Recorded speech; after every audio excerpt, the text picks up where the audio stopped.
ओम शांती। आज आहे 6/8/2026 ची मुरली। महावाक्य आहे, गोड मुलांनो, आपणच आपल्याशी प्रतिज्ञा करा की मला खूप खूप गोड बनायचे आहे। सर्वांकडे सुखाच्या आणि प्रेमाच्या दृष्टीने पाहायचे आहे। कोणाच्याही नावारूपामध्ये अडकायचे नाही। प्रश्न आहे, योगाची सिद्धी काय आहे? पक्क्या योगीची लक्षणे सांगा। उत्तर आहे, सर्व कर्मेंद्रिये पूर्णपणे शांत आणि शीतल होणे ही योगाची सिद्धी आहे। पक्की योगी मुले ती आहेत ज्यांची कर्मेंद्रिये जरा सुद्धा चंचल होणार नाहीत। त्यांची दृष्टी कोणत्याही देहधारीमध्ये किंचितही आकर्षित होणार नाही। गोड मुलांनो, आता तुम्ही तरुण नाही आहात, तुमची आता वानप्रस्थ अवस्था आहे। धारणेसाठी मुख्य सारांश आहे, 1. इतर सर्व गोष्टी सोडून ज्ञानदान करायचे आहे। रूपबसंत बनायचे आहे।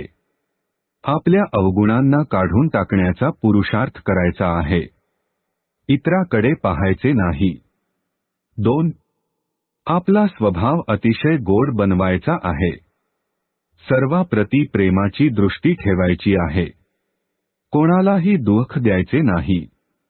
कर्मेंद्रियजित बनायचे आहे। आजचे वरदान आहे, संपूर्ण समर्पणाच्या विधीद्वारे सर्वगुण संपन्न बनण्याच्या पुरुषार्थामध्ये सदा विजयी भव। स्पष्टीकरण आहे, संपूर्ण समर्पण त्याला म्हटले जाते ज्याच्या संकल्पामध्ये देखील बॉडी कॉन्शियसनेस अर्थात देहभान नसेल। आपल्या देहाचे भान देखील अर्पण करा, मी अमकी आहे हा संकल्प देखील अर्पण करून संपूर्ण समर्पित होणारे सर्व गुणांनी संपन्न बनतात। त्यांच्यामध्ये कोणत्याही गुणाची उणीव राहत नाही।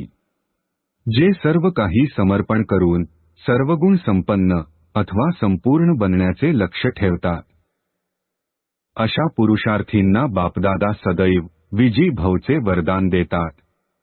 स्लोगन आहे, मनाला वशमध्ये करणारेच अर्थात मनाला नियंत्रित करू शकणारेच मनमनाभव राहू शकतात। ओम शांती।